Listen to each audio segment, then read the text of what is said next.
Bismillahirrahmanirrahim. Assalamualaikum warahmatullahi wabarakatuh. Sebelum memulai pembelajaran hari ini, mari sama-sama kita berdoa. Semoga apa yang kita pelajari dapat bermanfaat untuk kita semua dan kalian selalu diberikan kemudahan oleh Allah Subhanahu wa Ta'ala. Berdoa dimulai. Mari kita mulai.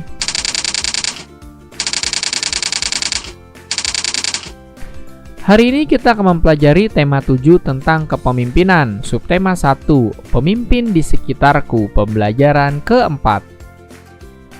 Yang pertama kita akan mempelajari muatan PPKN tentang makna sila kedua Pancasila dan penerapannya sehari-hari. Nilai-nilai yang terkandung pada sila kemanusiaan yang adil dan beradab diantaranya sebagai berikut. Yang pertama, mengakui persamaan derajat, hak, dan kewajiban setiap manusia tanpa membedakan ras, suku, dan agama. Yang kedua, mengembangkan sikap saling mencintai sesama manusia. Yang ketiga, mengembangkan sikap tenggang rasa. Yang keempat, menjunjung tinggi nilai kemanusiaan. Yang kelima, gemar melakukan kegiatan kemanusiaan. Yang keenam, berani membela kebenaran dan keadilan. Selanjutnya yaitu muatan IPS tentang peran Indonesia di ASEAN dalam bidang politik. Negara-negara ASEAN memiliki sistem politik yang berbeda. Namun, perbedaan sistem politik tersebut tidak menghalangi sesama negara ASEAN untuk bekerja sama. Selain bekerja sama, tiap negara juga berperan dalam menjaga perdamaian dan ketenangan di ASEAN. Peran Indonesia di ASEAN dalam bidang politik diantaranya adalah sebagai berikut. Yang pertama, menggagas dibentuknya Komunitas Keamanan ASEAN atau ASEAN Security Community atau ASC. Peran Indonesia adalah membantu menanggulangi tindak kejahatan dan kekerasan seperti perampokan, terorisme, kejahatan lintas negara, dan pengedaran obat terlarang. Yang kedua, membantu perdamaian negara-negara yang berkonflik seperti Kamboja dan Vietnam. Peran Indonesia dalam peristiwa tersebut adalah sebagai penengah perundingan damai antara Kamboja dan Vietnam pada tahun 1977 hingga 1979. Indonesia juga membantu perdamaian antar pemerintah Filipina dan gerakan pembebasan Moro.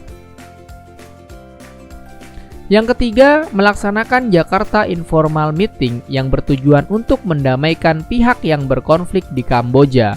Indonesia mengirimkan pasukan perdamaian dan mengusulkan diadakannya pertemuan yang disebut Jakarta Informal Meeting. Yang keempat, sebagai negara yang menjunjung asas demokrasi, Indonesia mendorong pemerintah negara ASEAN untuk memajukan prinsip-prinsip demokrasi. Yang kelima, mengusulkan pembentukan Badan HAM ASEAN. Peran ini diwujudkan Indonesia dengan mengajak negara-negara ASEAN melindungi hak asasi warga negaranya. Berikutnya yaitu muatan bahasa Indonesia tentang mengidentifikasi teks pidato. Pemimpin harus mampu berperan sebagai orator. Informasi dapat tersampaikan kepada audiensi apabila orator mampu berpidato dengan baik. Saat berpidato, orator harus menguasai teks pidato yang akan disampaikan. Sebelum berpidato, orator harus mempersiapkan teks pidato. Sebelum menulis teks pidato, orator harus menentukan tema yang akan disampaikan saat pidato.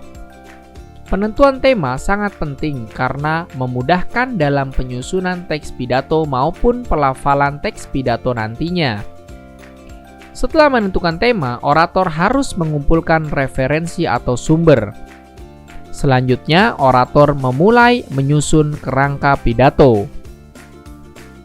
Kerangka pidato harus disusun sesuai dengan struktur pidato, yaitu salam pembuka, kalimat pembuka, bagian isi, kalimat penutup, dan salam penutup. Terima kasih telah menyaksikan tayangan ini. Kurang lebihnya mohon maaf. Apabila tayangan ini kalian rasa bermanfaat, silakan bagikan kepada orang lain, karena berbagi ilmu adalah pahala. Tetap jaga kesehatan. Wassalamualaikum warahmatullahi wabarakatuh.